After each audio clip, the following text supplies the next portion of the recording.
ശേഷം മൈക്കിൾ ഫാത്തിമ. ഐശ്വര്യ ലക്ഷ്മി അല്ലല്ല, ഐശ്വര്യ ലക്ഷ്മി അല്ലല്ല, കല്യാണി പ്രിയദർശൻ.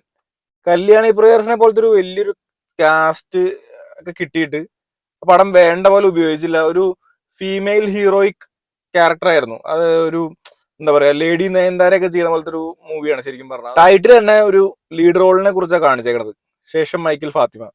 പക്ഷെ ഉണ്ടല്ലോ, ഈ പടത്തിന് എന്താ പറയാ, ഒരു പ്രോപ്പർ ആയിട്ടുള്ള ഒരു അച്ചടക്കോ ചിട്ടയോ ഒന്നുമില്ലാതെ എടുത്തേക്കണ ഉം, ഒരു തിരക്കഥ പോലെ എനിക്ക് തോന്നി, ഫീൽ ചെയ്തു. കാരണം വെച്ചാല് ഒരു സിങ്ക് ഇല്ല പടത്തിനൊരു ഒഴുക്കിന്.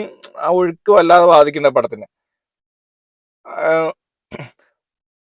വടക്കൻ മലബാർ ഏരിയ അല്ലെങ്കിൽ വടക്കൻ കേരളത്തിന്റെ ഫുട്ബോൾ പ്രേമം ഇതിവൃത്തമാക്കിയിട്ട് എടുത്തേക്കുന്ന ഒരു സിനിമ. അതിനകത്തേക്ക് ഒരു നായികനെ കണക്ട് ചെയ്യേണ്ടി വന്നു. നായികനെ കണക്ട് ചെയ്തപ്പോ നായികയാണെങ്കിൽ വാതോരാ സംസാരിക്കേണ്ട നായികയാണ്. ആ നായികയ്ക്ക് ഒരു സെക്കൻഡിൽ ഒരു തോട്ട് തോന്നാണ്, അല്ലെങ്കിൽ ഒരാൾ ഒരു വഴി കാണിച്ചു കൊടുക്കുകയാണ്, നിങ്ങൾക്ക് ഇത്രയും വായതോരാ സംസാരിക്കാൻ ആൾക്ക് ഒരു കമന്റേറ്ററി പറഞ്ഞൂടെ, ഫുട്ബോളിലെ കമന്റേറ്ററി പറഞ്ഞൂടെ.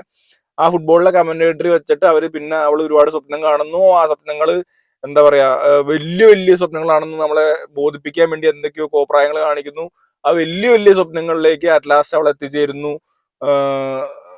ശുഭം, സ്വസ്ഥം, അങ്ങനെയൊക്കെ ഉള്ള ഒരു എന്താ പറയാ, ഒരു ഗുണപാഠങ്ങൾ, നിങ്ങൾ ആഗ്രഹിച്ച സാധനങ്ങൾ നിങ്ങൾക്ക് നേടിയെത്താൻ കഴിയും എന്നുള്ളൊരു ഗുണപാഠം തരുന്ന ഒരു സിനിമയാണ് ശേഷം മൈക്കിൾ ഫാത്തിമ. അപ്പൊ നിങ്ങൾ എല്ലാവരും ഒന്ന് കണ്ടു നോക്കുക. കണ്ടു നോക്കിയിട്ട് താഴത്തുനിന്ന് കമന്റ് ചെയ്തേക്കുക. കമന്റ് ചെയ്യുമ്പോൾ നിങ്ങൾക്ക് പറയേണ്ട മറക്കേണ്ട കാര്യം, സൂപ്പർമാനെ ഫോളോ ചെയ്യുക.